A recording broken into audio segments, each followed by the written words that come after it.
মরণের কত যদি মনে হয়, কেমনে তুমি নামাজ ছেড়ে দাও। দেখলাম এখন বর্তমান মরা পরে দাদার সঙ্গে সেলফি তুলে কবরের মধ্যে দাঁড়ায় দাঁড়ায় সেলফি তুলে, মরা মানুষের দাড়ি ধরিয়া সেলফি তুলে ছবি দিয়া বলে আমার দাদা দুনিয়া থেকে বিদায় হয়ে গেছে। হায়রে মানুষ, তোদের অন্তর কেন কাঁদে না? মরণের ভয় কেন জাগে না রে মুসলমান? মানুষের তিনটা বিপদ, নাম্বার 1 হলো মানুষের মরণ, নাম্বার 2 হলো মুসলমান কবর, নাম্বার 3 হলো কিয়ামতের ময়দান। একটার পর একটা বিপদ দুনিয়ার মধ্যে রে মুসলমান। এই বিপদ থেকে বাঁচা সম্ভব না। দুনিয়ার কত রোগের ওষুধ পাইলাম, মরণ রোগের ওষুধ আজ পর্যন্ত কেউ পায় না।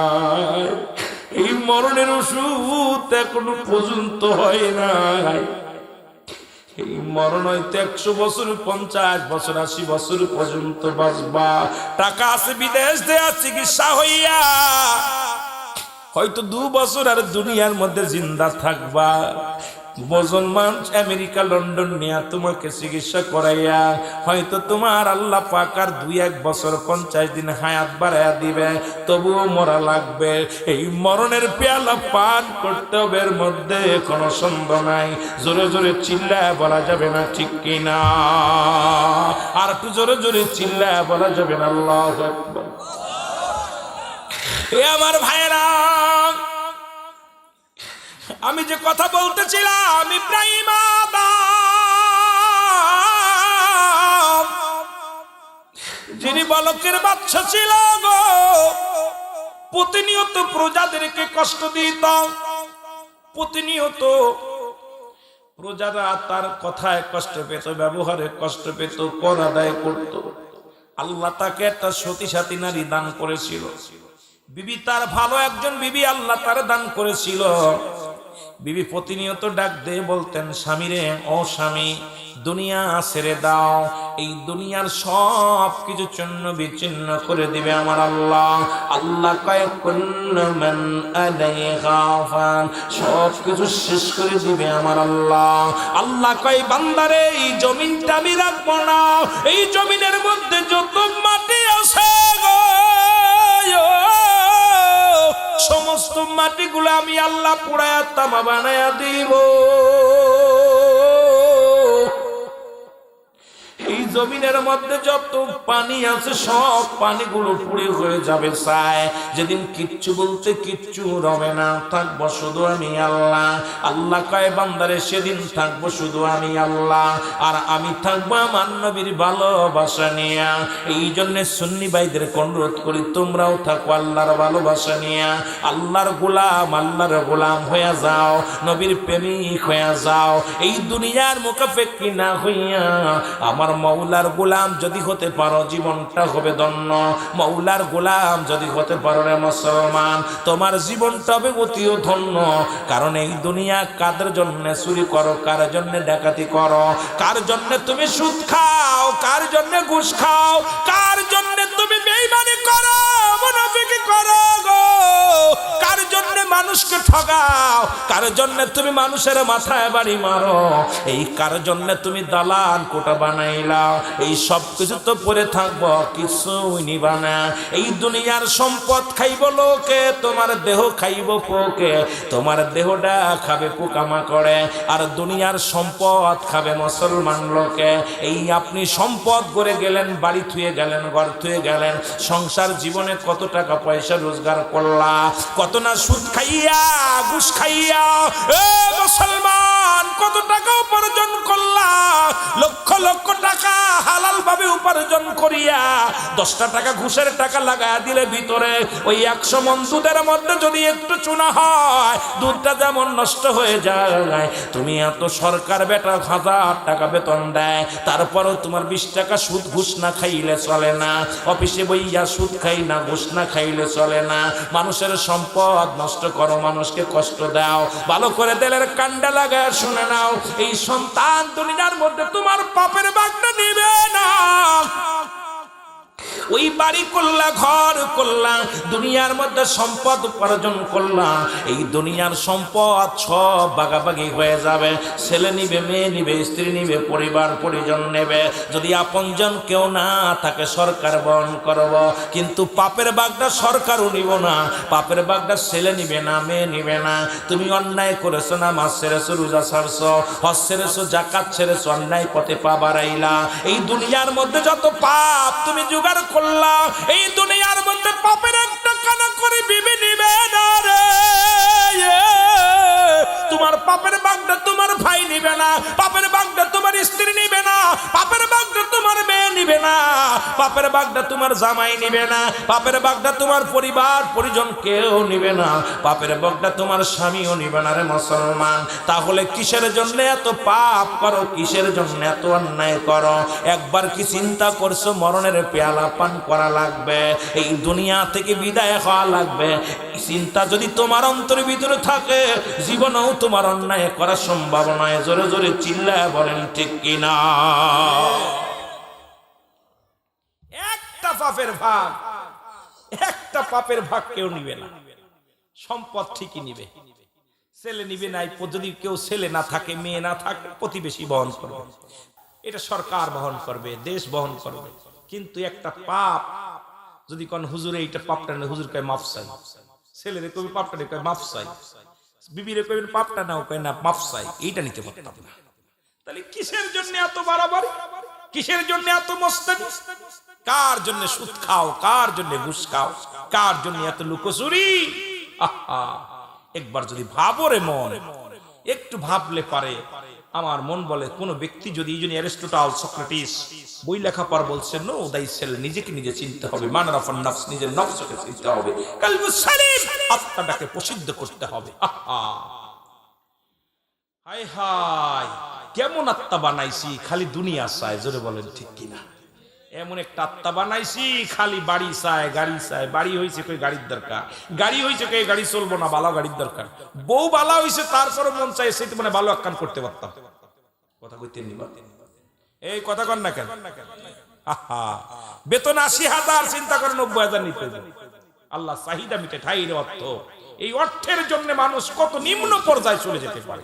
অর্থের জন্য মানুষ কেমন অবস্থা, হালালকে হারাম বানাইতেছে, হারাম হালালকে হারাম বানাইতেছে, হারামকে হালাল বানাইতেছে। এই মানুষ কেন জন্য নিষ্ঠুর হয়ে গেছে? বালহুয়া কেলাম, এই দুনিয়াটা পচা দুর্গন্ধ মরি। আমার আপনার চরিত্র কুকুরের চরিত্রের মতো হয়ে গেছে। কুকুর যেমন মরি পাইলে খুশি হয়, সে জামানার মানুষগুলো মরি পাইলে খুশি হবে। ওয়াজের ময়দান দেখেন, এখানেও আমাদের বক্তাদের অবস্থা খারাপ। আমার যদি আজ থেকে হাত দিয়ে একটু বেশি দেয় এক জায়গা, হেট করে দাওয়াতিরা বাজার একটা চলে যাবে। ইমামতি একই অবস্থা। যদি ইমাম সাহেবের পাশের মসজিদে কেউ ইনভাইট করে ২০০০ বেশি দিব, বাড়াই দিব, এই যাতে চলে যাওয়ার চিন্তা করবো। আহা, আর ইমামতি, ইমাম মানেই নেতা, তাদেরও মূল্যায়ন। কি অবস্থা? কারণ দুনিয়া আমাদেরকে এমন ভাবে গ্রাস করে ফেলেছে, চারিদিক থেকে দুনিয়া, ছেলে মেয়ে, পরিবার পরিজন, এগুলো যে ব্যক্তি পরিত্যাগ করে আমার মৌলার গুলাম হতে পারবে, তার জীবনই ধন্য হবে। জোরে বলেন ঠিক কিনা? আর একটু জোরে বলেন ঠিক কিনা? একটু মহব্বতের সঙ্গে দুরূদ শরীফ পড়েন। আল্লাহুম্মা সাল্লি আলা।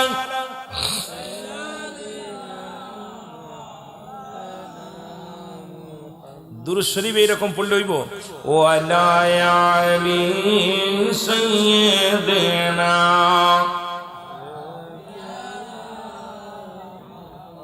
আপনাদের এই মাহফিলে আমি বলে গেছিলাম সাফিয়ানা আর সাফিয়েনা। সাফিয়ানা শব্দের অর্থ আমি নবীরে পার করবো, আর সাফিয়েনা নবী আমাকে পার করবে। আমি যেটা মাওলানা, একই শাব্দিক অর্থ হলো নবীজি আমাকে সুপারিশ করবে, পার করবে। কে করবে? নবীজি বলেন না, কে করবে? এখন কুল মানে বলো, আর কুল মানে খাইয়ে ফেলো। এক কুল মানে খাইয়ে ফেলো, আর এক কুল মানে বলো। একটা কুল বলতেছে, বলতে বলতেছে, আর একটা কুল মানে খাইয়ে ফেলতে বলতেছে। এখন আপনি খাবেন না বলবেন? কথা বলেন না কেন? হ্যাঁ, এখন বড় কাপ দিয়ে কুল আর কুল, একটা কাপ ছোট কাপ আর একটা বড় কাপ। উচ্চারণ এলে আমি বারবার বলতে সাফিয়ানা, এখন আপনি সেই জন্য সাফিয়ানা কইতে গেলে সাফিয়ানা হয়ে যাচ্ছে। এই জন্য আমি আপনাদেরকে এই মাহফিলে বলে গেছিলাম আজ থেকে ৩-৪ বছর আগে, যে আমাদের বলতেছি মাওলানা মুহাম্মদ। এই আমার মাওলা, গুলাম কি প্রতিনিধি, যিনি মাওলা, আর মাওলার গোলাম হযরত মুহাম্মদ সাল্লাল্লাহু আলাইহি সাল্লাম আমাকে সুপারিশ করবে। কে করবে? কথা বলেন না কেন? নবীজি। জোরে বলেন সাল্লাল্লাহু আলাইহি সাল্লাম। এই জন্য আমি আপনাদেরকে একবার বুঝায় বলেছিলাম যে মাওলানা বলবেন। এখন আপনারা সাফি আনা কইতেছেন। আনা শব্দের অর্থ আমি, এনা শব্দের অর্থ উনি। এখন আপনার বাপের ক্ষমতা আছে নবীরে পার করা? কথা কইতেন নিবা? এই কিনা কিনা নবীরে পার করতে পারবেন? হাত উঁচু করেন। তাহলে আমি বলতেছি একটা, আপনি বলেন একটা। মাস্টারের চাইতে যদি ছাত্র বেশি বোঝে এটা এফ গ্রেড, আর ওষুধ যদি দিতে গেলে ডাক্তারের চাইতে যদি রোগী বেশি বোঝে এই রোগী বেশি কোন বাঁচানো সম্ভব না। কথা কইতেন নি? এই কথা কয় না, কষ্ট পান? ডাক্তারের চাইতে রোগী বেশি বোঝা বালা। আমি যেটা বলবো এটা শুনবেন। এই জন্য আমি আপনাদেরকে আমি বিলে না ওলামা একরাম যেটা বলবে এই না। অনেক সময় বাবা অনেক ভুল করি, আমরা অনেক ভুল করি, ভুল হাসতে হাসতে ভুল করি, এটাও বুঝি না। অনেক সময় শিরকি গুনাহ হয়ে যায়, অনেক অনেক গুনাহ করে ফেলি, শিরকি গুনাহ করে ফেলি। এটা আমার সাথে বলেন আল্লাহুম্মা সাইয়্যিদিনা মাওলানা মুহাম্মদ ওয়া আলা আলি সাইয়্যিদিনা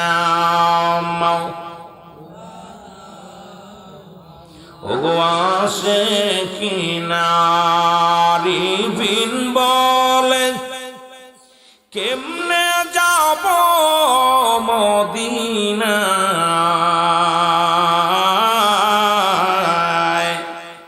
আল্লাহর ওলিরা ঘরে বসে দয়াল নবীজিকে দেখতে পায়। আল্লাহুম্মা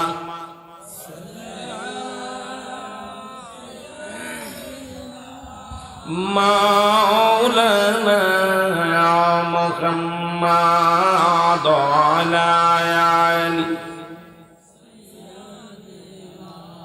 মাওলানা মুহাম্মদ আল্লাহুম্মা তেনা মাওলানা মুহাম্মদ ওয়া আলা আলি হয় না হবে না গো এখনো সুজন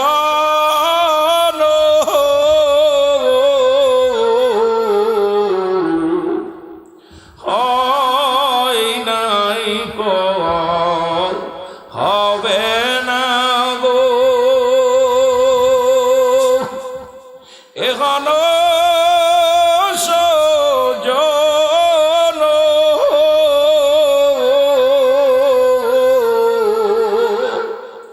সারা জীবন কাঁদলেন নবীজি পাপী উম্মতির জন্য। আল্লাহুম্মা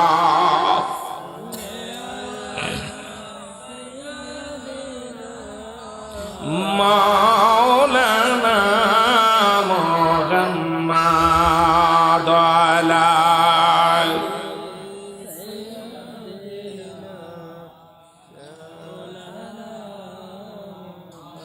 মাদ আল্লাহুম্মা সাল্লি আলা সাইয়্যিদিনা মাওলানা মুহাম্মদ আলা আলি সাইয়্যিদিনা শাফিয়ানা।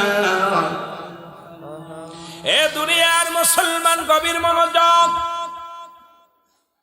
বলতেছিলাম ইব্রাহিম আদম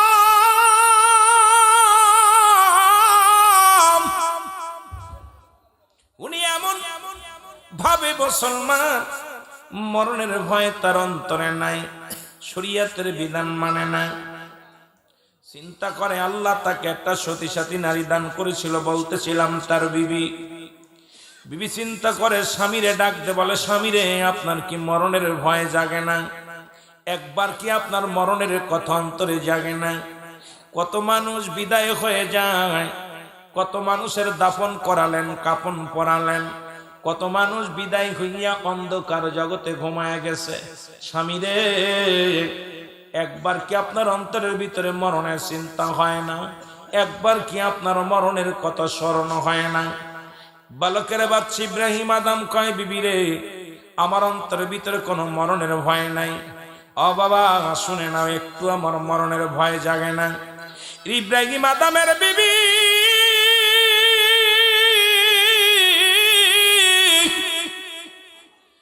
একদিন ইমাম সাহেবের কাছে, মুসলমান বালকের ইমাম সাহেবের কাছে যান, আরজি করলেন, হুজুর আমার স্বামী এই বাদশাহ, আমি রানী, আপনার কাছে একটা দাবি করি, এই দুনিয়াতে চিরদিন আমরা থাকবো না, থাকারও জায়গা না। আপনি এমন একটা তদবির দেন, এমন একটা উপায় বের করেন যেন আমার স্বামী যেন আল্লাহ হয়ে যায়, আমার স্বামী যেন নামাজ আদায় করে, আমার স্বামী যেন প্রজাদেরকে কষ্ট দেয় না, আমার স্বামী যেন কাউকে কষ্ট দেয় না, আমার স্বামী যেন কোনো প্রজাদেরকে দুঃখ দেয় না। কারণ আমার স্বামী শরিয়াত মানে না, তরিকাত মানে না, হাকিকত মানে না, মারেফাত মানে না। আমার স্বামী তার মন গড়া মতো চলে। আপনার কাছে একটা দাবি, যেহেতু আপনি ইমাম সাহেব হুজুর একজন আল্লাহওয়ালা মানুষ, আপনার কাছে একটা করজোরে দাবি, আপনি এমন দোয়া করেন, আল্লাহ যেন আমার স্বামীকে হেদায়েত দান করে, আমার স্বামীর অন্তর যেন মাওলার প্রেমে কান্দে, আমার স্বামীর অন্তর যেন আমার মাবুদের ভয় যেন ঢোকে। এই দুনিয়ার মধ্যে আমি থাকবো না, আমার স্বামী থাকবে না। আরে ইন্তেকালের পরে স্বামী যাবে জাহান্নামে, আমি এটা সহ্য করতে পারি না। আপনার কাছে একটা উপায় জানতে চাই, আল্লাহ যেন আমার স্বামীকে হেদায়েত দান করে, এমন একটা দোয়া করেন, জোরে জোরে চিল্লায় বলা যাবে না আল্লাহু আকবার। হুজুর বললেন, ডাক দিয়ে বলেন, আমি আগামী কাল রাজ দরবারে যাব, বাদশার সঙ্গে কথা হবে, বাদশাকে পরামর্শ দিব। ইমাম সাহেব হুজুর চলে আসলেন বাদশার দরবারে, বাদশাকে সালাম দিলেন। বাদশা রাজ দরবার থেকে ঘরে নিজ কামরায় ফিরলেন। কামরায় ফিরা পর বাদশাকে সালাম দেয় ইমাম সাহেব, হুজুর আসসালামু আলাইকুম। হে বালকের বাদশা ইব্রাহিম আদম, আমি আপনার প্রজা, যদিও প্রজা হয়ে তবু আপনাদের আমি নেতা। যেহেতু আপনি রাজমহলের নেতা, আমি হলাম মসজিদের ইমাম, আমিও নেতা, মহল্লার নেতা। আপনার কাছে একটা দাবি নিয়ে আসছি, আপনি যদি আমার কথাটা যদি আপনি শুনতেন, অভয় দিতেন, তাহলে আমি আপনাকে একটু বলতাম। ইব্রাহিম আদমকে ইমাম সাহেব হুজুর কি প্রস্তাব নিয়ে আসছেন, সেই প্রস্তাবটা আপনি বলেন। বলে, প্রস্তাবটা হলো, আপনার ভিতরে আপনি অনেক অন্যায় পথে পা বাড়ান, আপনি নিজের গায়ের জোর দেখান, নিজের ক্ষমতার বাহাদুরি দেখান। আপনার কাছে আমার একটা দাবি, একবার কি আপনার অন্তরের ভিতরে মরণের চিন্তা হয় না? এই রাজত্ব ছেড়ে চলে যেতে হবে, বাড়ি ছেড়ে চলে যেতে হবে, সম্পদ ছেড়ে চলে যেতে হবে, এই দুনিয়ার সব কিছু করে থাকবে, আপনি থাকবেন না। এই মরণের চিন্তা যদি আপনার ভিতরে থাকতো, কোনোদিন কোনো প্রজাদের কষ্ট দিতেন না। মরণের চিন্তা যদি আপনার ভিতরে থাকতো, জীবনে কোনো প্রজা আপনার জন্য চোখের পানি ফেলতো না। যদি মরণের চিন্তা আপনার মধ্যে থাকতো, তাহলে এই রকম কষ্ট পায়া প্রজারা দুঃখে দুঃখে মরত না। একটা দাবি করি, আপনাকে দুনিয়ার সব ছেড়ে চলে যেতে হবে। একটা বার বসে চিন্তা করেন, ওই মরণের চিন্তা, জোরে জোরে চিল্লায় বলেন আল্লাহু আকবার। মরণের কথা মানুষ, মরণের কথা মানুষ স্মরণ রাখলা না। আজরাইলা শিলে পারে রক্ষা পাবি না, বলেন আজরাইলা শিলে পারে রক্ষা। একটু মহব্বতে বলেন, মরণের কথা মানুষ, মরণের কথা মানুষ স্মরণ করলা না। আজরাইলা শিলে পারে রক্ষা পাবি না, বলেন আজরাইলা আজরাইলা ছিলে পারে কত রাজা কত ফকির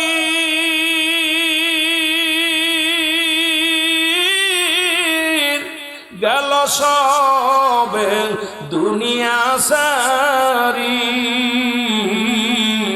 কোন দিন জন আসবে রে ডাক তোমার কোন দিন জন আসবে রে ডাক এ ধরায় থাকতে পারবা না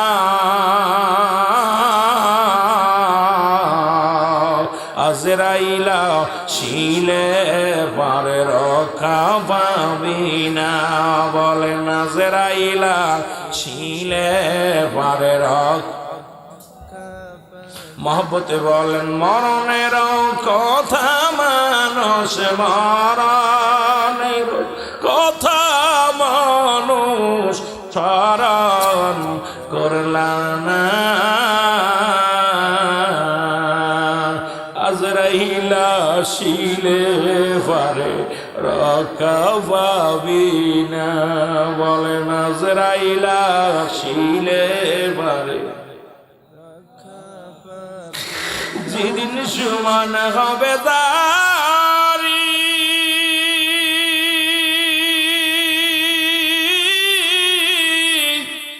হবি রে তুই লাস্টাভারি যেদিন সমান হবে দারি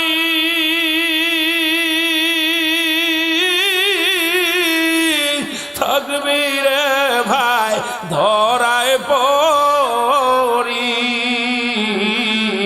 কেউ রবে না সঙ্গের সাথী তোমার কেউ হবে না সঙ্গের সাথী হইবি রে বিদায়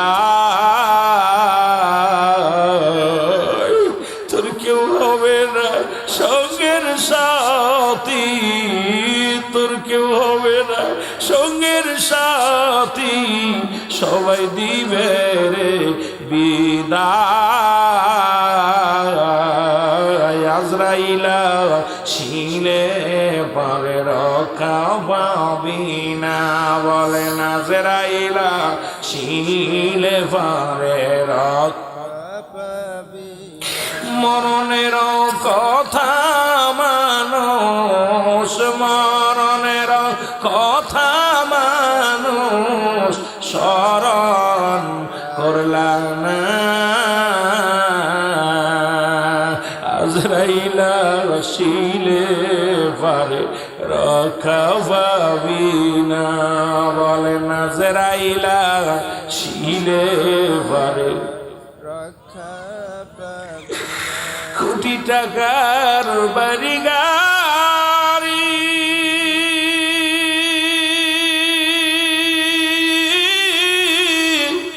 সবই যাইবা ওই দিন সারি কোটি টাকার বাড়ি গাড়ি সবই যাইবা ওই দিন সারি শূন্য হাতে বিদায় লইবা তুমি শূন্য হাতে বিদায় লইবা কিছু সঙ্গে যাবে না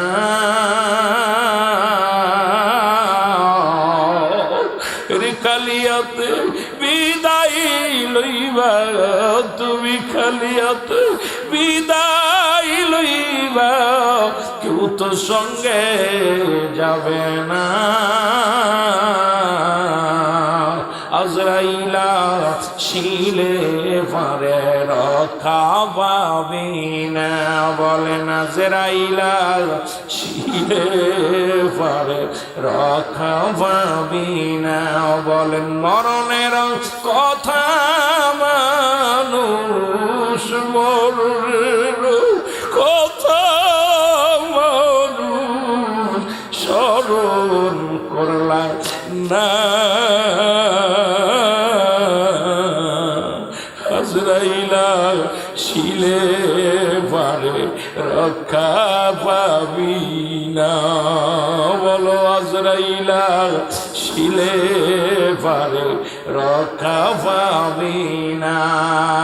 লা ইলাহা লা ইলাহা ইল্লাল্লাহ লা ইলাহা মুহাম্মাদুর রাসূলুল্লাহ লা ইলাহা বিজন মগার মনের বেদনা হায় হায় বুঝাইলে কেউ বোঝে না, হাইরে শোনাইলে কেউ শোনেন না, বলো নাইলে কেউ শোনেন না, শোনেন সে মদিনা। লা ইলাহা আর জোরে লা ইলাহা মহব্বতে লা ইলাহা মারহাবা লা ইলাহা ইল্লাল্লাহ লা ইলাহা মুহাম্মাদুর সাল্লাল্লাহু আলাইহি ওয়াসাল্লাম। এ মুসলমান দিলের কান্ডা লাগা শোনো গো, হুজুর বললেন ইব্রাহিম আদম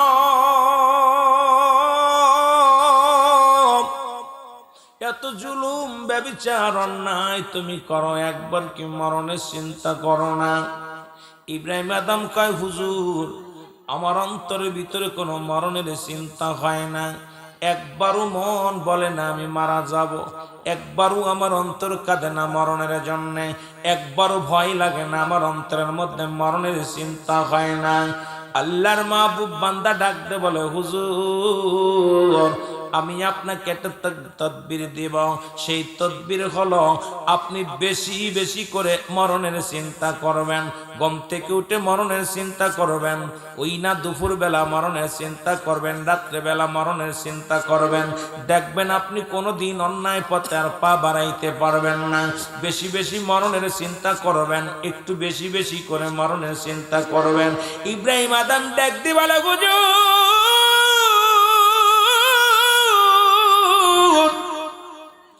আমার অন্তর ভিতরে মরণের ভয় ঢোকে না রে, তবু আপনি যেহেতু বললেন মরণের চিন্তা যদি আমার ভিতরে ঢুকাইতে পারে, ইব্রাহিম আদম একটা স্বর্ণ দিয়ে মালা বানাইলেন, এই 100 দানা বানাইয়া সকালবেলা ঘুম থেকে উঠে কয় মৌত মৌত মৌত মৌত, এবং রাত্রেবেলা ঘুমানোর সময় কয় মৌত মৌত মৌত। একটা মাস যায়, 2টি মাস যায়, 6 মাস চলে গেল, বছর ঘুরে আসলো, কিন্তু ইব্রাহিম আদমের কোনো পরিবর্তন হয় নাই। ইব্রাহিম আদম এমন ভাবে মুসলমান মৌলার ভয় তার অন্তরে জাগে না, উনি তাই মৌত মৌত চিন্তা করে। আল্লাহ তো মুসলমান শুনে ইব্রাহিম আদমের বিবি চলে গেলেন আল্লাহর মাহবুব বান্দার কাছে। ইমাম সাহেব হুজুরকে ডাকতে বলে হুজুর আমার স্বামীকে আপনি কি তদবির দিলেন? আমার স্বামীর তো কোনো পরিবর্তন হলো না, আমার স্বামী তো আরো বেশি জুলুম করে, প্রজাদেরকে কষ্ট দেয়, এই দুনিয়ার মধ্যে মরণের চিন্তা একবারও হয় না।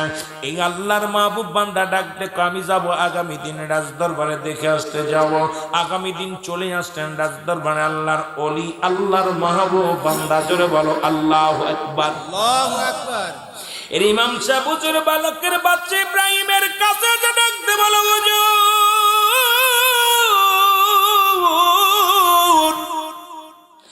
একদিন গেল, 2 দিন গেল, সপ্তাহ গেল, মাস গেল, বছর ঘুরে আসলো, কিন্তু আমি শুনেছি আপনার ভিতরে কোনো মরণের চিন্তা হয় না।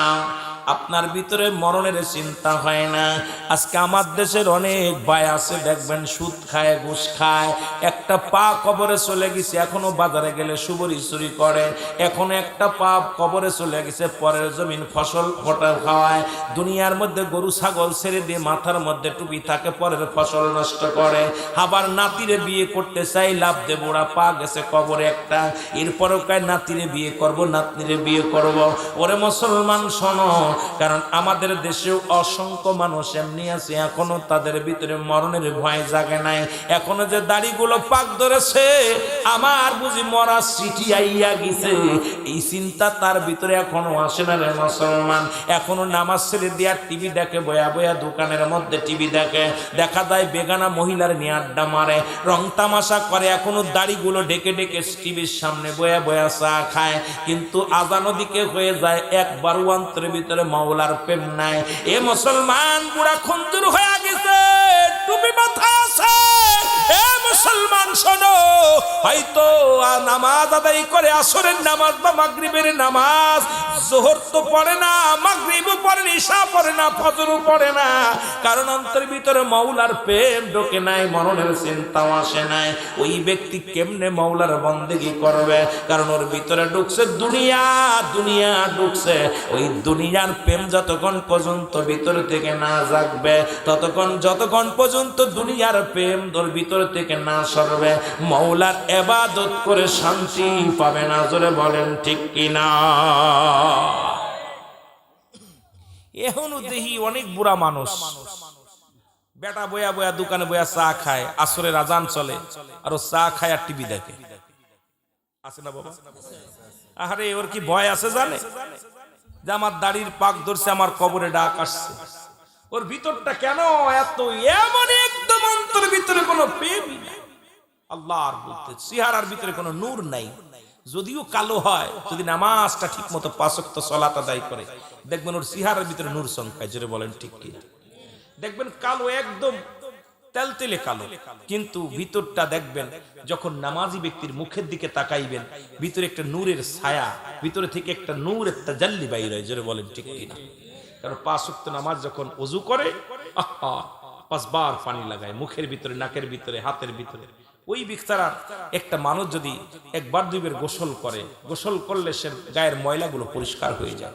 ব্যক্তি 5 বার যখন ওযু করে, ওই ব্যক্তির গায়ের সমস্ত গুনাহ ঝরে যায়, আর গুনাহ ঝরার কারণে যখন সিজদার মধ্যে যায় গোলাম হয়ে বলে সুবহান রাব্বিল আলা, যখন নত হয়ে আল্লাহর দরবারে, আল্লাহ আমি তোমার কাছে নত হয়েছি, তখন আমার আল্লাহ তাআলার এই নূরের একটা তাজাল্লি ঢেউ খায় ইমানদারের মধ্যে, তখন দেখবেন ও যত বড়ই কালো হোক আর যত বড়ই দেখতে শুনতে খারাপ হোক, কিন্তু চেহারার ভিতরে একটা নূর চমকায়, আর বেনামাজির খাটাস খাটাস ভাব লাগে। কথা বলেন ঠিক কি না? রাগ করতেছেন আবার? বেনামাজির দিক তাকাবেন, যত ভালো চেহারা হোক, যত ভালো চেহারা হোক, ওর চেহারার ভিতরে কখনো আপনার নূর পাবেন না। চেহারা যতই দেখতে শুনতে ভালো হোক, কিন্তু বেনামাজির চেহারার ভিতরে একটা, আর যে ব্যক্তি নামাজি, ও চেহারার ভিতরে একটা মলিন ভাব, আল্লাহর প্রেম, রাসূলের প্রেম ভিতরে ঢুকছে, চেহারা দেখলে মনে হয় বেচারার ভিতরটা আত্মশুদ্ধি হয়েছে। জোরে বলেন ঠিক কিনা? আরো জোরে বলেন ঠিক কিনা? ঘুমাইছে নাকি? এ বাজে কয়টা রে? জিয়া বাজে কয়টা? আর অল্প একটু আলোচনা করবো, ছেড়ে দেবো। কষ্ট হচ্ছে আপনাদের? কষ্ট হচ্ছে? ছেড়ে দিব। আপনাদের যদি এরকম জিমেনে মানুষের লগে ওয়াজ করা, মুরগি, পোল্ট্রি মুরগি খায়া খায়া সব পোল্ট্রি হয়ে গেছে। পোল্ট্রি মুরগি দেখবেন 8 কেজি 10 কেজি ওজন, খালি ঘুমায়, গায়ে বল না। দেশি মুরগি ছোটটা দিলে ক্যাক ক্যাক ক্যাক ক্যাক এমন ভাবে আওয়াজ হয়, মনে হয় গ্রামটা একদম পুরো একা দখলে রয়েছে। জোরে বলেন ঠিক কিনা? আর পোল্ট্রি মুরগি 8 কেজি 9 কেজি 10 কেজি ও হাঁটতেই পারে না, খালি এক পদে এক পদে। আমাদের অবস্থা পোল্ট্রি খেয়ে খেয়ে এখন জিমেনে রোগ ধরছে, এখনো আর শান্তি আসে না। হুজুরদের জন্য আগেতে মাঝে মাঝে আগেতে আমরা ছোটবেলা দেখছি হুজুরদের দেশি মুরগির ডিম খাওয়াইতো, হুজুরদের জন্য রেখে দিত পার্সোনাল, ইমাম সাহেবের জন্য, যে ইমাম সাহেব হুজুর আগে ডিম পারলে হুজুরে খাওয়াইতো, আমদুদ আগে খাওয়াইতো, এখন খানে বন্ধ করে দিচ্ছে। এখন এই দেশি মুরগি খুঁজে পাওয়া যায় না গ্রামে। হুজুরের কপাল কুল খুল পড়ছে, হুজুরাই বেদাত বেদাত কইয়া খাই, মেলাত জায়েজ নাই, দুয়া জায়েজ নাই, বাড়ি আলি চিন্তা করতে তোর ভাগ্যে আর দেশি মুরগির ডিমও নাই, খা পোল্ট্রি। জোরে কোন ঠিক কিনা? এখন হুজুররাও জিমেনে শুরু করছে। জোরে কোন ঠিক কিনা? কথা কয় না কেন? আগেরটা হুজুরদের শক্তি ছিল, এখন হুজুররাও শেষ। কথা কয় না কেন? কয় দেশি খাইতাম, কয় এমন অনেক হুজুর কয় আমরা পোল্ট্রি খাই না। পোল্ট্রি না খাবি সোনা লেখা, কিন্তু একই তো যায়, তো ওদের মধ্যে ভ্যাকসিন এটার মধ্যে ভ্যাকসিন। জোরে কোন ঠিক কি না? দুনিয়ার মানুষ চালাক হয়ে গেছে। জোরে কোন ঠিক কি না? এই জন্য বাবা আমাদের স্পিরিট, ইমানদারের স্পিরিট আলাদা। ইমানদার যখন আল্লাহর কথা শুনে, রাসূলের প্রেমের কথা শুনে, কবরের কথা শুনে, ইমান মজবুত হয়ে যায়। বেঈমানদের অন্তরের ভিতরে একটা আনন্দ লাগে না, ওরা কষ্ট পায়, ওরা বোবা হয়ে যায়। এই জন্য আপনার ইমানদার, আমি এমন একটা কথা বলতে, যে কথা শোনা পরও আপনাদের ইমান যদি তাজা না হয়, আমার কিছু করার নাই। হায়রে দুনিয়া ধরে ফেলেছে আজকে দুনিয়া। জোরে বলেন ঠিক কি না? রিয়াজ না হয় কাল তুমি যাইবা কবরে, মারার পরে দেখবে চেয়ে গো তোমার ছবি রইল পড়ে, মারার পরে দেখবে চেয়ে গো তোমার ছবি রইল।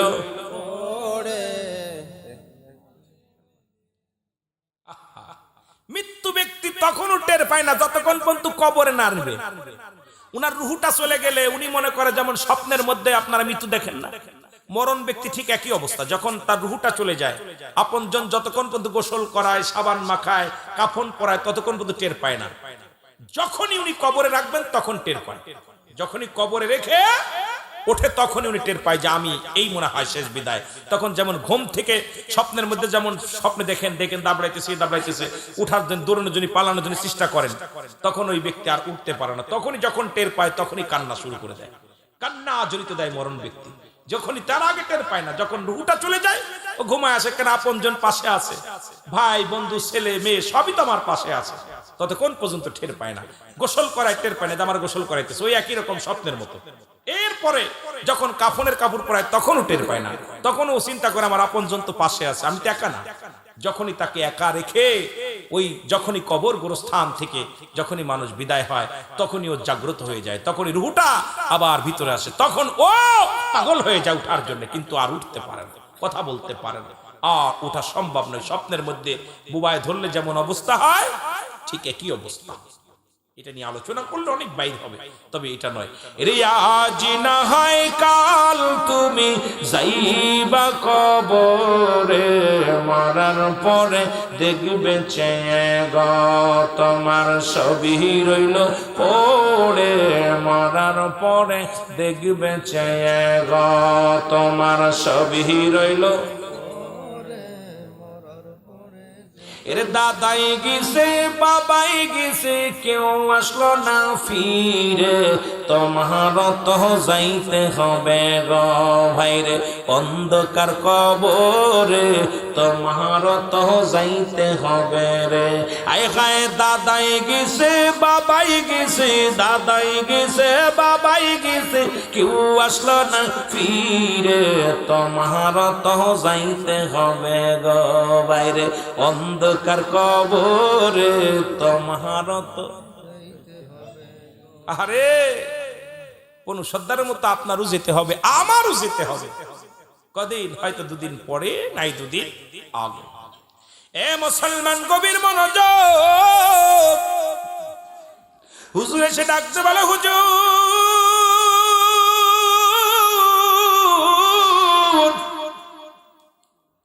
এ বালকের বাচ্চা ইব্রাহিম আদম, একটা বছর তোমাকে বলেছিলাম মৃত্যুকে বেশি বেশি স্মরণ করবা, কিন্তু তোমার অন্তরের ভিতরে মরণের ভয় ঢোকে নাই। বলে আপনি কি তদবির দিয়েছেন? আমার তো মরণের ভয় জাগে না, আমার তো আরো বৃদ্ধি বেড়েছে, আরো ওই রকম চক্র বৃদ্ধি শুরু করেছি, এখন তো আমার মরণের চিন্তা আসে না। ইব্রাহিম আদমকে আল্লাহর মাহবুব বান্দা ডাকতে কয়, হুজুর যদি কিছু মনে না করেন, আপনাকে একটা দাবি করব। আপনার কাছে দাবিটা হলো, আমি দেখতে চাই আপনার কপালের দোষ নাকি রাজ সিংহাসনের দোষ।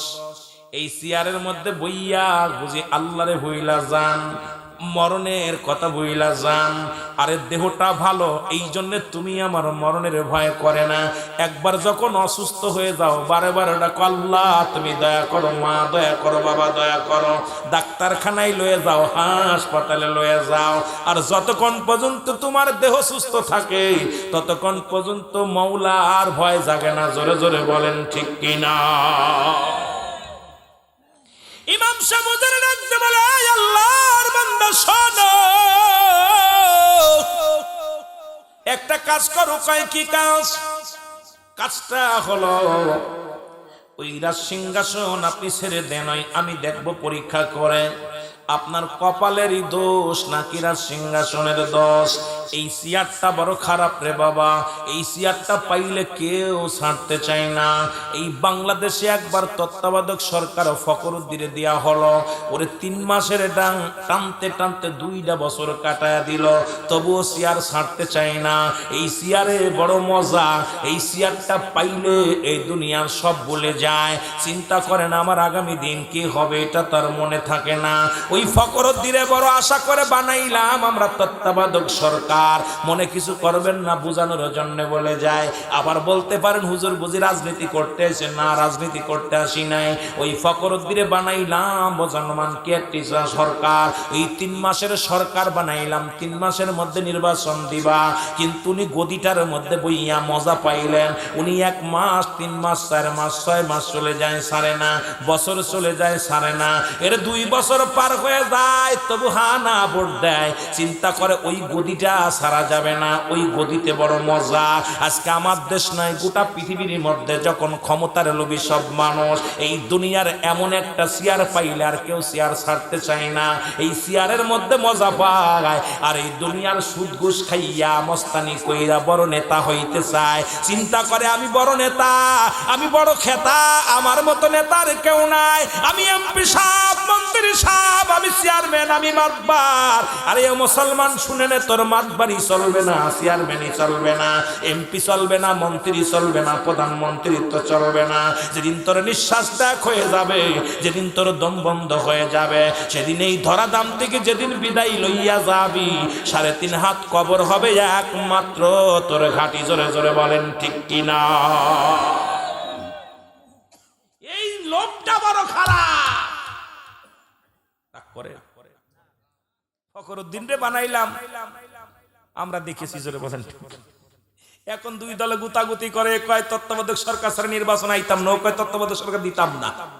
একবার দেখছি, জোরে কোন ঠিক কিনা? এখন বিফাদে, কেন যারে দি রুটি ওই বানরের কাছে রুটি ভাগ করতে দেওয়া। এখন বানরে কি করে, এই পাশে 1 কামড় ওই পাশে 1 কামড়, দাড়িপালা শেষ করতে পারে না, এক পাশে বেশি হয় আর এক পাশে কম হয়, বানরের রুটি শেষ করে ফেলেছে। 2 ভাগই কয় কইরে আমারটা কই, আমি তো ভাগ করতে চেয়েছিলাম, মাপতে যায় 2 পাশেরটা খাইতে খাইতে কমে গেছে। কথা বুঝেন নাই? আমাদের কপাল, মুসলমানদের কপাল খারাপ। আজকে দুনিয়া এমন ভাবে ধরে ফেলেছে, আগামী দিন পড়ব, আগামী দিন কাজ করব, আগামী দিন করব, করতে করতে 60 বছর 70 বছর চলে গেল। একটা মানুষের গড় আয়ু 70 বছর। কত বছর? এই জোরে বলেন কত বছর? কোন বুবা মার কা মানুষ, এই এলাকা আর আসা হবে না। গত বছরই চিন্তা আসলাম আইতাম না, কিন্তু ওই আপনার ওই কলিম ভাইয়ের আবদার রাখতে যায় আমি আবার আসছি। কেন আমার মাহফিলে এটা আমার গর্ব নয়, এরম এই এতগুলো মানুষ আমি রুহুল আমিন সিদ্দিকীর পাশে বয়া থাকে, এটা আমার গর্ব নয়, আমার ফকর নয়। কি রুহুল আমিন সিদ্দিকের মাহফিল গুলো হাজার হাজার যে মানুষ এইরকম দেখা যায় না, এই পাশে পাশে তাকাইলে দেখা যায় না, এরকম মাহফিল হয়। কিন্তু আইসি যাও 2-4 জন পাইলাম, মনে হলো একটু স্পিরিট বাড়লে কথা কইতে পারতাম, কিন্তু মরা মানুষের মতো মরা মানুষের লাগে ওয়াজ করে কাজ হইতো রে বা। কষ্ট হচ্ছে আপনাদের? কি কষ্ট হয়? এই দুপুরে খানা খান নাই? এই কলিম ভাই খাবার নিয়ে আসেন, দেখে খাওয়াই নি আগে। আমার বন্ধু তাড়াতাড়ি আপনারা কাজ করেন, মহসিন ভাই খাবার নিয়ে আসেন, খাওয়াই নেন, দি লোকজনের আগে খাওয়াই নি, তারপর বাস করতে খোদা লাগছে না। তাও এরা জোরে বলেন নারায়ে তাকবীর। শয়তান আগে তারাইলে, শয়তান আগে ওই মুকশেদপুর পাঠাবো, আর না হইলে গোপালগঞ্জে পাঠাবো, কথা কইতেনি, আর না হইলে ফরিদপুরে পাঠাইবো। জোরে ফরিদপুরে একটা একদম টাউন দিয়ে ঘুরে বেড়াক। জোরে বলেন নারায়ে তাকবীর, নারায়ে রিসালাত, ইয়া রাসূলুল্লাহ, নারায়ে রিসালাত, ইয়া রাসূলুল্লাহ। ওলি আল্লাহ জিখানে,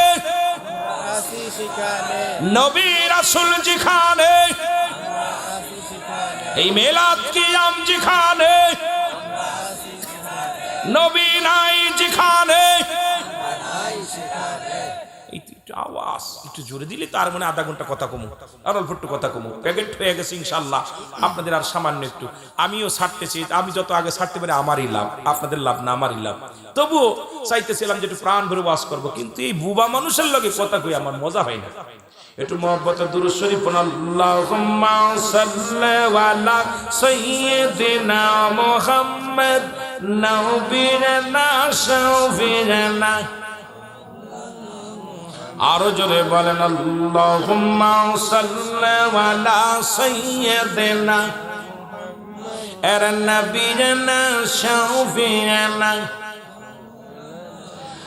আদম যখন মাটি পানি মরণ নবীজি খোদা রাসূল। আদম যখন মাটি পানি মরণ নবীজি খোদা রাসূল। তার উপরে পড়েন দুরুদ, তার উপরে পড়েন দুরুদ।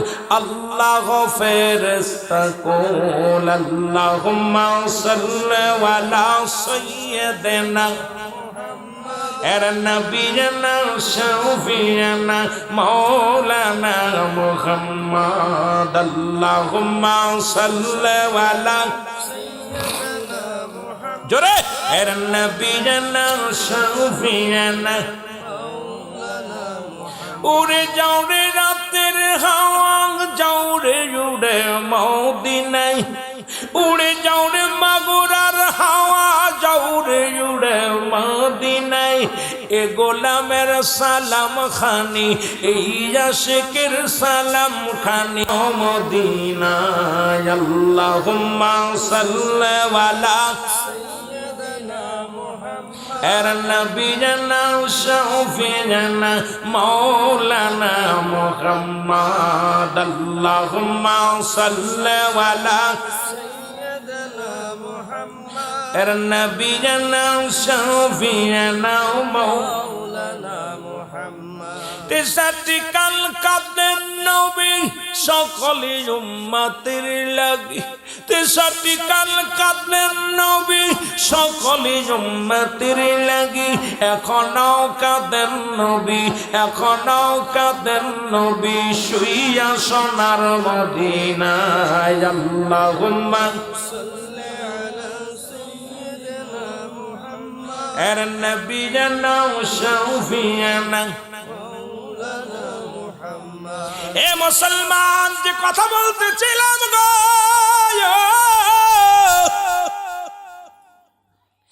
এর ইমাম সাহেব হুজুর ডাক দে কয় ইব্রাহিম আদম, এ তুমি একটু গদিটা ছেড়ে দাও, আমি দেখতে চাই আপনার কপালের দোষ নাকি আপনার সিংহাসনের দোষ। উজির কয় হুজুর খবরদার, সিয়ার ছাড়া যাবে না। ওই আলেমের কিন্তু আলেমদের বিশ্বাস করা যাবে না। ওই সিয়ার যদি ছেড়ে দেন সর্বনাশ, সিয়ার ছাড়া যাবে না। এই আল্লাহর মাহবুব বান্দা ডাক দে কয় ইব্রাহিম আদম শোনো, এই সিয়ারটা আমার দুদিনের জন্য নয়, 3 দিনের জন্য নয়, একটা সপ্তাহের জন্য সিয়ারটা ছেড়ে দাও। আমি এই চেয়ারের মধ্যে বসে দেখবো আপনার কপালের দোষ নাকি ওই সিংহাসনের দোষ। কয় না না, 1 সপ্তাহের জন্য দেওয়া যাবে না। কয় 2 দিনের জন্য দেন। কয় না 1 দিনের জন্য দেন না। কয় আমার কয়েক ঘন্টার জন্য ছেড়ে দেন, আমি দেখবো আপনার সিয়ারের দোষ নাকি আপনার কপালের দোষ। এবার আল্লাহর ওলির কথা শুনিয়া এই মুসলমান ইব্রাহিম আদম কয় দিলাম, কয়েক ঘন্টার জন্য সিয়ারটা ছেড়ে দিলাম। এই সিয়ারটা যখন ছেড়ে দিছে সঙ্গে সঙ্গে সিয়ারের মধ্যে মুসলমান, ও মুসলমান বালকের ইমাম সাহেব হুজুর ওই সিয়ারের মধ্যে বইয়া ডাক দে কয় প্রজারা শোনো, আমি কে তোমরা জানো? সবাই কয় আপনি বলকের বাদশাহ, বলকের ইমাম সাহেব, আপনি বলকের বড় মসজিদ জামে মসজিদের ইমাম সাহেব। কয় না না না না, 2 মিনিট আগেও ছিলাম আমি বলকের ইমাম সাহেব, বলকের জামে মসজিদের ইমাম সাহেব। এখন আমি হইলাম যে তুই চেয়ারটা কি কইডে রাজ সিংহাসন, এটার মধ্যে বসে কে? কয় রাজা যিনি হয় প্রজা নয়, রাজা বসে। তাহলে যে তুই চেয়ারের মধ্যে আমি বসে আছি, এই চেয়ারটার মালিক এখন আমি হইলাম বলকের বাদশাহ, তোমরা হইলা প্রজা। জোরে জোরে চিল্লায়া বলা যাবেন আল্লাহু আকবার। চেয়ারটার মধ্যে বসলেই সেই প্রধান হয়ে যায়। এর আগে বসেছিল মাওলানা মহসিন হোসেন ওয়াজ করছে, তারপরে বসেছিল মামুন সাহেব, উনিও ওয়াজ করছে, এরপরে উনি উঠে গেছে বইছে মেহেদি হাসান, উনি উঠে গেছে, এখন বইছে আমি ওয়াজ করব। এরপরে আখেরি মোনাজাত সভাপতি আছে, উনি সমাপ্তি ঘোষণা করবেন। তারপরে যে যখন বইব তখনই তার কথা বলা লাগবে, জোরে বলেন ঠিক কি না? এখন বই আছে কে? ইমাম সাহেব হুজুর, জোরে বলেন আল্লাহু আকবার। ইমাম সাহেব ডাক দিয়ে বলে, উজির কোথায় রে? উজিরের সামনে হাজিরি হয়ে গেছেন। ইমাম সাহেব হুজুর ডাক দে, কয় আমি কে? কয় আপনি এখন ইমাম সাহেব। কয় খবরদার, একবার যদি ইমাম বলিস তোর গর্দান চলে যাবে। এই সিংহাসনে এতদিন বসেছিল কে? কয় বসেছিল ইব্রাহিম আদম, বলকের বাদশা ইব্রাহিম আদম। তাহলে শোন, যে তুই সিংহাসনের মধ্যে আমি বসেছি, আজ থেকে ইব্রাহিম আদম হলো আমার প্রজা, আমি হইলাম রাজা, আমি যে হুকুম দিব পালন করা লাগবে। কয় হ্যাঁ মেনে নিলাম। কয় তাহলে আমি কয়েক ঘন্টার জন্য হলাম আমি রাজা, আমি শুরুতেই তোমার হুকুম দিলাম ইব্রাহিম আদমকে গ্রেফতার করো। জোরে জোরে চিল্লায় বলো আল্লাহু আকবার। ফখরুদ্দিন কয় হাসিনারে ধর, খালেদারে ধর, ঠিক কি না? দুই নেত্রীর এই জেল খাটাইছে, জোরে কোন ঠিক কি না?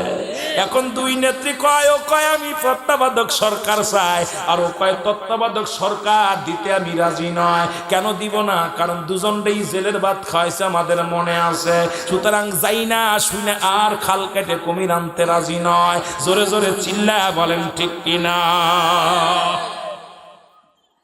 দুই নেত্রীর ভালো ভাইয়া দিল তত্ত্বাবধায়ক সরকার। ফখরুদ্দিন কয় আয়ো, এই দুড়েরা যদি না ঢুকাইতে পারি ক্ষমতা স্থায়ী করতে পারবো না, কিন্তু ক্ষমতার মালিক তো আমার আল্লাহ। জোরে বলেন ঠিক কি না? কারে কখন বসাবে কেউ বলতে পারি না।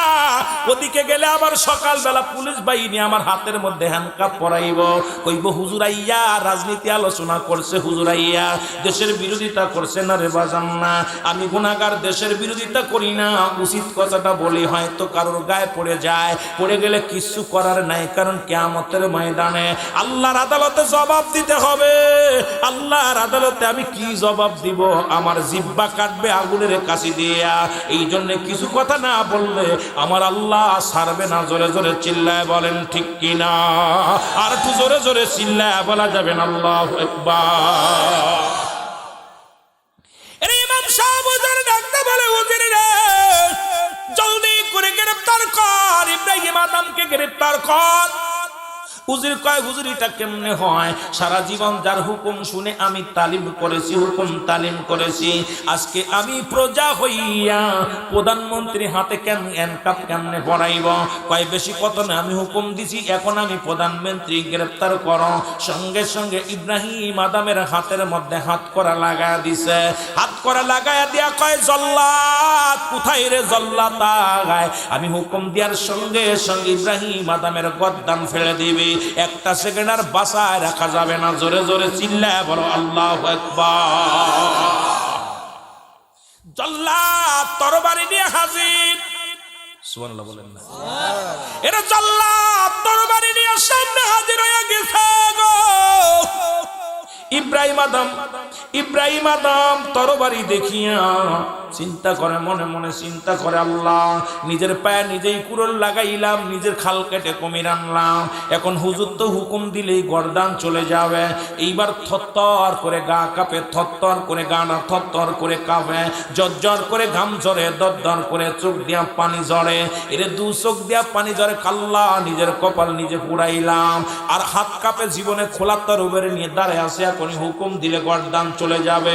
এই টেনশনে প্রেশানিতে গা দিয়ে দরদর করে ঘাম ঝরে। এবার দেখতেছেন আল্লাহর ওলি তাকায় দেখে ইমাম আদম রে বলকের বাচ্চা থরথর করে কাঁপতেছে। এ মুসলমান শুনে না, ও ডাকতে বলে, রাজা বলকের বাচ্চা ইব্রাহিম আদম, হয়তো কিছুক্ষণের মধ্যেই তোমার হুকুম হয়ে যাবে, গর্দান চলে যাবে, কিছুক্ষণের মধ্যেই তোমার মৃত্যুর দণ্ড হয়ে যাবে, মৃত্যুর পেয়ালা পান করতে হবে। আমি আপনার কাছে 3টা প্রশ্ন করব, 3টা প্রশ্নের উত্তর যদি আপনি দিতে পারেন তাহলে আপনাকে আমি মৃত্যুদণ্ড দিব না, আপনার রাজ্য ফেরত দিব। যদি 3টা প্রশ্নের জবাব আপনি দিতে পারেন। বলকের বাচ্চা ইব্রাহিম আদম কয় 3টা প্রশ্ন কেন, 1000টা করো, তাড়াতাড়ি করো, কারণ তুমি তো কখন হুকুম দিয়ে দাও গর্দান চলে যাবে আমার, তাড়াতাড়ি বলো। 1 নাম্বার প্রশ্ন আমি আপনার কাছে করি, আপনি কেন কাঁপতেছেন, এত কাঁপছেন কেন? বলে 1 নাম্বার, তুমি বললে আমি কাঁপতেছি কেন? জীবনে কত মানুষের মৃত্যুদণ্ড দিলাম, কত মানুষের শুলে চড়াইলাম, ফাঁসি দিলাম, শিরচ্ছেদ করলাম, আজকে ওই তরবারি দিয়া কত মানুষের গর্দান নিয়েছি আমি, হুকুম আমার হুকুমে। জল্লা 2টা দিয়া তরবারি দিয়া একটা দ্বিখণ্ডিত করে দিছে। আজকে সেই তরবারি আমার দিকে তাকায় আছে রে, আমি প্রেশানিত হইয়া থরথর করে ভয়ে কাঁপতেছি। বলে 1 নাম্বার প্রশ্নের জবাব ঠিক আছে, জোরে বলো আল্লাহু আকবার। 2 নাম্বার প্রশ্নের জবাব দিতে হবে গো। তোমার চোখ দিয়ে কেন পানি পড়ে আমি জানতে চাই। বলে আমার জীবনে এত ভয়, আমি চোখ দিয়ে পানি পড়ি, আর এত সম্পদ এত কিছু করে থুয়ে গেলাম, কিছুতেই বাঁচতে পারলাম না, নিজের ভয়ে নিজের ভুলে নিজেই মরলাম। আজকে এই জন্য আমার চোখ দিয়ে পানি পড়ে, মৃত্যু কত ভয়ঙ্কর। এর আল্লামা মুফতি আমজাদ আলী সাহেব একটা কিতাব লিখছেন, কিতাবের নাম্বার শরিয়াত। এই কিতাবের মধ্যে লিখতে যা বললেন, দুনিয়ার মানুষ শোনো, একটা সাধারণ মৃত্যু হলো 70টা তাজা উটের গায়ের চামড়া জবাই না করিয়া উল্টো দিকে টান দিয়া লবণ আর মরিচ লাগায়া দিলে যতটুকু যন্ত্রণা হয়, একটা সাধারণ মৃত্যুর চাইতে 70 গুণ মৃত্যু যন্ত্রণা। এখন যারা মুসলমান শোনো, ওই মরণের চিন্তা কেন অন্তরের ভিতরে আসে না রে? আপনার আমার আসে না? যখন আমরা যারা আমাদের অনেকেই মরণের সময় পায়খানা করে দেয়, একটু জিকির করেন, লা ইলাহা ইল্লাল্লাহ, জোরে লা ইলাহা ইল্লাল্লাহ, আর জোরে লা ইলাহা ইল্লাল্লাহ, জোরে লা ইলাহা ইল্লাল্লাহ, লা ইলাহা ইল্লাল্লাহ, ওটা বল মুহাম্মাদুর সাল্লাল্লাহু আলাইহি ওয়াসাল্লাম। এর 2 নাম্বার প্রশ্নের জবাব। বলে আমি মুসলমান শোনো, ওই মরণের ভয়ে আমি কি করি, আমার চোখ দিয়ে পানি বাইর হয়। কই ঠিক আছে, তোমার 2য় প্রশ্নের উত্তর তোমার ঠিক আছে। 3য় নাম্বার প্রশ্ন, তোমার গা কেন, তুমি যে তোমার গা দিয়ে কেন ঘাম ঝরে? কই এমন কোন বুদ্ধি পাই না, কিভাবে বাঁচবো, এত প্রেশানিত হয়ে যাচ্ছি, এই টেনশনে আমার গা দিয়ে দরদর করে ঘাম ঝরে। এরে আল্লাহর ওলি মসজিদের ইমাম সাহেব, বলকের ইমাম সাহেব ডাক দে বলে, হুজুর আপনার 3টা প্রশ্নের জবাব আপনি সুন্দরভাবে বলেছেন, এই লন আপনি রাজসিংহাসন। 1 বছর পরে আপনি মুখে মুখে বলছেন মৃত্যু, মউত মউত, অন্তর থেকে মরণের কথা চিন্তা যদি করতেন তাহলে জীবনে আপনি অন্যায় করতে পারতেন না। অন্তর থেকে যদি মরণের কথা মনে আসতো, জীবনে আপনি সুদ ঘুষ খাইতে পারতেন না, অন্যায় পথে চলতে পারতেন না। সুতরাং আপনার অন্তর থেকে বলেন নাই মুক্তি লিপসন, ভালোবাসা লিপসন, শুধু মুখে বলছেন মউত, অন্তরের ভিতরে মরণের চিন্তা আসে না। আমরা বক্তারা ওয়াজ করি মরণের ওয়াজ, আবার মোটা অঙ্কের মাল না দিলে ওয়াজে যাই না। আমরা বক্তারা ওয়াজ করি কত শরীয়তের পিতামাতার খেদমতের ওয়াজ, নিজের বাপ মারে খাতি দিই না। গতকালকে একটা নিউজ দেখলাম রে মুসলমান, আমাদের দেশে একজন বক্তা, নামি দামি বক্তা, নাম বলতে চাই না, বাবা তার কান্দে আর ভিক্ষা করে আর বলে, ও দুনিয়ার মানুষ, আমার মতে এমন জানোয়ার জন্ম দিও না। আজকে বক্তা বড় বক্তা হয়েছে, আমার কলিজার টুকরা সন্তান, আজকে বাবা ভিক্ষা করে, চিকিৎসার জন্য ভিক্ষা করে, অনেক টাকা পয়সা রোজগার হয়েছে, আদর্শবান ছেলে বানাইতে পারে নাই। আমরা বক্তারা ওয়াজ করি শুধু স্বার্থের জন্য, নিজেরা তো আমল করি না। আল্লাহর দরবারে কি জবাব দিব আমার বুঝি আসে না, জোরে জোরে বলেন ঠিক কিনা। ইব্রাহিম আদম ডাকতে বলে, আল্লাহর ওলি,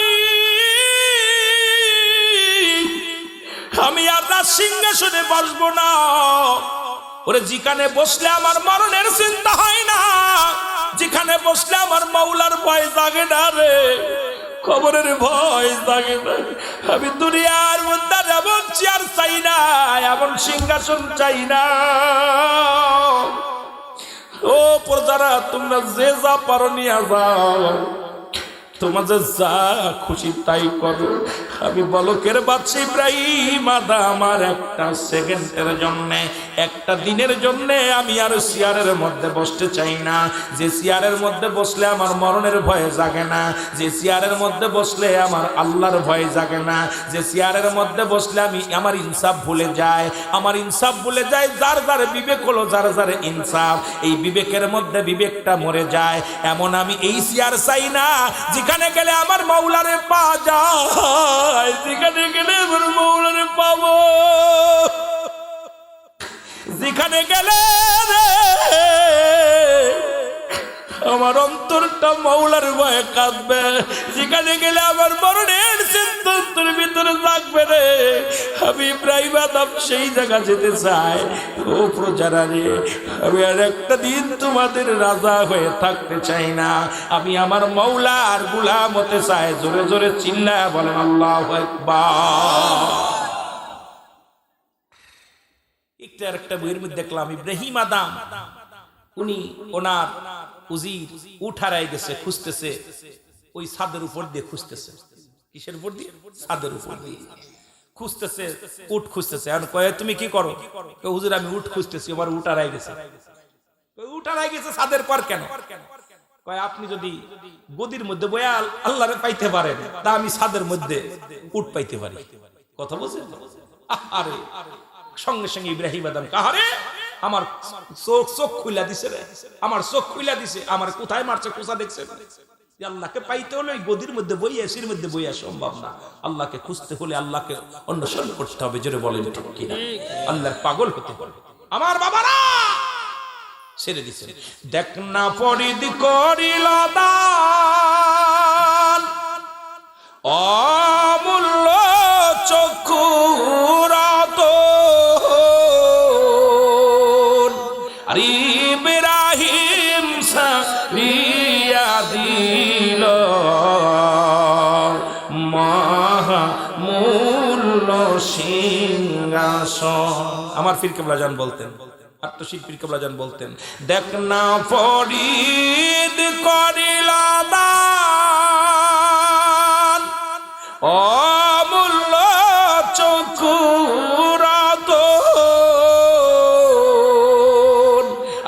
ইব্রাহিম সারিয়া দিল মহামূল্য সিংহাসন।